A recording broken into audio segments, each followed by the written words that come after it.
the guy just like, that's where I got married though, so.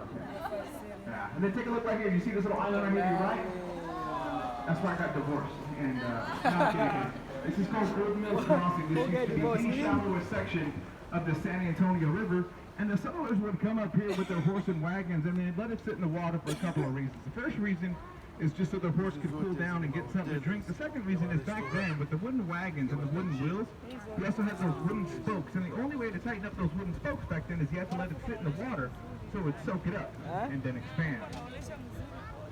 Now take a look high up off to your left-hand side. Big old building flying the American flag. That is the Tower Life Insurance Building, constructed from 1927 to 1929. It was originally called the Smith-Young Tower after two gentlemen who invested about $3 million into the construction of that building. If you look at the very, very top, you can see the guardrails that hang off on the sides. And those are actually the functioning rain drains to that building. It's part of their neo-Gothic architecture that they have going on there. Also, take a look right below these second-story windows.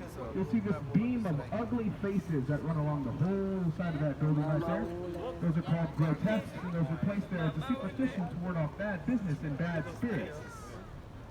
Didn't work though, because they built this from 1927 to 1929 for $3 million. Opened up shop in June of 1929, and then just a few months later, October 1929 would come around, and so did the Great Depression. So after investing $3 million into that building, because of the Great Depression, they actually had to sell it back to the city of San Antonio for just $35,000.